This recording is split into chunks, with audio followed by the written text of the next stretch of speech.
Cara, nessa aula a gente vai aprender sobre o circuito de entrada. Quando eu estava aprendendo a consertar notebooks, eu gostava muito de estudar esse circuito. Esse circuito, pode-se dizer que é um dos circuitos que mais apresenta problema na placa-mãe de notebook. O jack fica localizado nele, os MOSFETs de entrada. Então é um circuito que apresenta muito curto, tem muito capacitor, até porque está passando a fonte maior, a fonte de alta da placa, que é a nossa fonte do carregador. Então a gente vai estudar ele aqui a fundo, a gente vai ver com detalhes. Claro que ele é um circuito não tão difícil de analisar, ele é um circuito bem simples, toda placa basicamente é bem igual, a estrutura é bem parecida, então não tem muito que se aprofundar, mas a gente vai ver com riqueza de detalhes aqui sobre ele. Então vamos lá. Para você localizar o circuito de entrada no esquema, você vai procurar pela página que geralmente tem esse nome aqui, ó, DCI, que indica que é o circuito de entrada. Ou então você pesquisa ali pelo jack, tu vai lá na sua placa-mãe e verifica ali qual é o componente do jack. No caso dessa placa aqui é o CN18. Então se você olhar na placa, ele vai estar lá descrito CN18 e você tem aqui o jack. Então você pode ver a maioria dos conectores que tem no jack, eles são terra. O pino 2, 3, 4 e 5 eles estão ligados ao terra. Você vê que eles fazem a conexão com terra, que é esse símbolo aqui que a gente já sabe que é terra. E um deles é o que passa a tensão do carregador para a placa-mãe. E nesse caso aqui é o pino 1. Então o que acontece? Você pluga o carregador aqui no jack, essa tensão vai correr aqui até chegar nessa bobina aqui, ó, a B14. A tensão já vai entrar com o nome de AC underline em mais. E ela vai seguindo.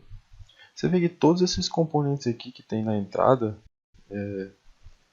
eles são capacitores, às vezes diodos, resistores, todos eles estão aí para filtrar a tensão, para fazer uma proteção. Porque esse circuito aqui acontece muito de ter curto. Então sempre que dá um problema aqui na entrada é um capacitor desse em curto, algum problema relativo a isso. Pronto, a tensão do carregador passou aqui da bobina, ela vai seguir até o Q32. Você vê que ela já tem outro nome depois que ela sai da bobina, né? DC underline em mais. Então ela segue aqui até esse MOSFET, que nós temos um MOSFET, ó, Q32, está aqui a referência dele, P2003EEA. O MOSFET, a função dele bem basicamente falando, é passar a tensão de um lado para o outro, é conduzir uma tensão. Então ele pega a tensão que está aqui no carregador, através da porta, que é o gate, um sinal que ele recebe aqui, ele vai fazer o chaveamento, passando a tensão de um lado para o outro. Só que o que precisa para isso acontecer? Primeiro você tem que identificar qual é o tipo de MOSFET, né? A gente está falando aqui de um canal P, que é o P2003. Se você olhar o datasheet dele no Google, você vai ver que ele é um canal P. Então, o canal P ele vai fazer a transferência de tensão do source para o dreno sempre que tiver uma tensão menor aqui no gate. Então tem que ter uma tensão menor no gate do que o source. Ele está recebendo 19 volts, então se tiver uma tensão menor aqui, ele vai passar os 19 volts para o outro lado. Então a gente vai ver aqui como funciona esse circuito que está ligado no gate, que é toda essa parte aqui. Ó.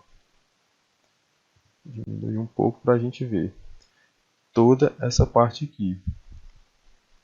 Tem esse pulso aqui que vem do Super I/O. Então, em condições normais da placa, ela vai passar aqui a tensão do carregador e vai fazer o chaveamento. Por quê? Porque se você observar aqui, ó, o 19 volts ele chega até aqui e passa para o source do Q32. Mas ele também desce aqui, chega nesse resistor R300 e também no resistor R306. E se você observar, eu tenho aqui o Q35, que é um MOSFET também, só que de 3 terminais. E ele está fazendo a seguinte função aqui, ó. Ele vai pegar e vai receber aqui a tensão de 19. Primeira coisa que acontece com a tensão de 19 é isso aqui, ó. Ela desce aqui, passa pelo R316, aí chega aqui nesse outro resistor aqui, ó. Então aqui ele já tem um divisor de tensão, são dois resistores ligados no terra. Então aqui você já vai ter uma tensão, teria que ser calculada aqui por esses dois resistores, 330K e o 330K. Mas enfim, vai dar uma tensão alta aqui no gate. Vamos supor que 8 volts apareça aqui no gate. Então se esse MOSFET aqui é um canal N, tá aqui 2N7002K, é um MOSFET canal N. Então se a tensão do gate for maior do que a do source, ele vai chavear, ele vai abrir essa porta aqui, do source para o drain. Então se eu tenho 8 volts aqui no source, ele vai pegar o terra e vai conectar aqui no dreno. Então o que acontece se eu conectar o terra aqui no dreno? Então eu tenho um aterramento aqui nessa linha. E tenho novamente uma divisão de tensão. R313 com o R300 vão fazer aqui uma divisão de tensão da tensão de 19 volts. Que chega aqui, ó. Você vê que com essa divisão de tensão, os 19 volts vão se tornar 8 volts aqui nesse gate. Então esses 8 volts vai fazer com que o Q32 chaveie. Por quê? Porque eu tenho um MOSFET canal P aqui. Então se o source tem 19 volts, o gate tem 8 volts, então ele vai passar a tensão de um lado para o outro. Porque essa é a função do MOSFET canal P. Desde que a tensão do source seja maior do que a tensão do gate, que é isso que acontece se o circuito estiver bom.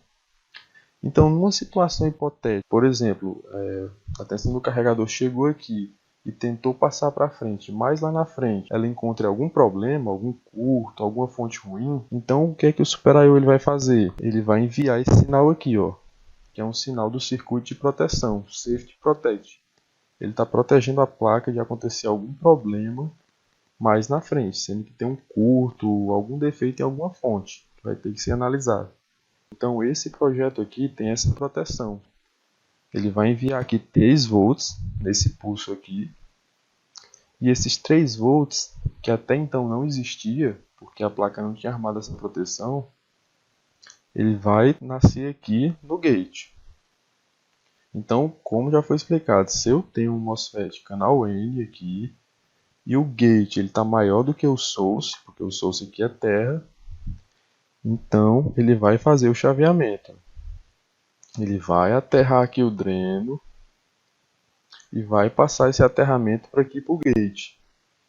Então, com o gate aterrado, não vai mais existir tensão aqui nesse ponto. Então, o MOSFET aqui ele não vai mais fazer esse chaveamento. Não vai mais aterrar esse dreno aqui do Q35. Então, nesse caso aqui, vai passar a ter a tensão de 19 volts normalmente aqui nessa linha, como já tinha. Não vai mais existir o divisor de tensão, pois o Q35 está em estado de corte. Ele não está mais transferindo o source, que é o aterramento aqui, para o dreno.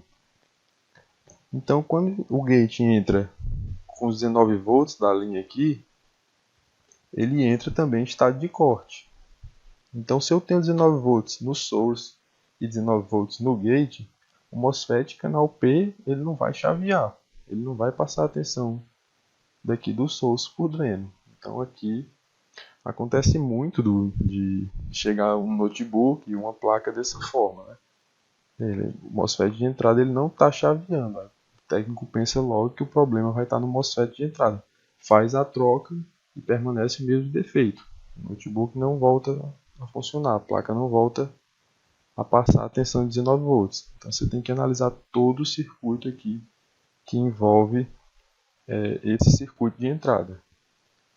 Então, claro, é necessário você ter entendimento dos componentes. Precisa saber como é que funciona um MOSFET, um bipolar, um transistor. Então você precisa conhecer todos os componentes da placa-mãe e também precisa entender como funciona o divisor de tensão. Então, seguindo aqui, para a gente concluir, em situações normais, em que o gate está com uma tensão menor do que o source, os 19 volts eles vão passar aqui para o outro lado e vão chegar aqui nos drenos. Então, com 19 volts no dreno do Q32, a tensão vai seguir e vai correr para esse ponto aqui. Ó.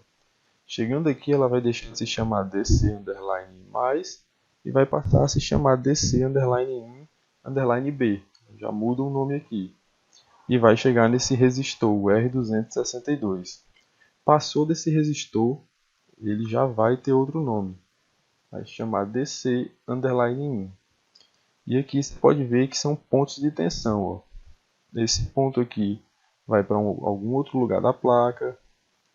Essa tensão aqui também vai para algum outro lugar da placa e DC in da mesma forma. Para você saber onde ele vai chegar, basta você digitar aqui no campo de busca. Eu vou digitar esse exemplo aqui, DC in, DC underline in. Então você dá um Enter, ele vai encontrar primeiro aqui, mas esse aqui é só o DC underline in. Então você vai seguir, ele vai buscar. Tá aqui, ó, DC underline in, ele chega aqui nesse circuito, ó. Ele alimenta outros circuitos da placa-mãe. Então você pode continuar. São vários lugares que essa tensão vai alimentar. DC underline também alimenta aqui esse circuito desse PWM. E assim ele vai seguindo. Para alimentar todos os circuitos da placa. Lembrando que esse é um circuito de alimentação da alta. Que é a alimentação do carregador. Então ele vai alimentar ali o PWM primário. Vai alimentar os MOSFETs de alta da placa. E alguns outros circuitos que necessitem a tensão de alta. Bom, basicamente esse é o circuito de entrada. Você vê, ele não tem muita complexidade, você só precisa entender um pouco como funcionam os componentes da placa-mãe. E como todos os outros circuitos do esquema elétrico, também não tem muita dificuldade não para você aprender.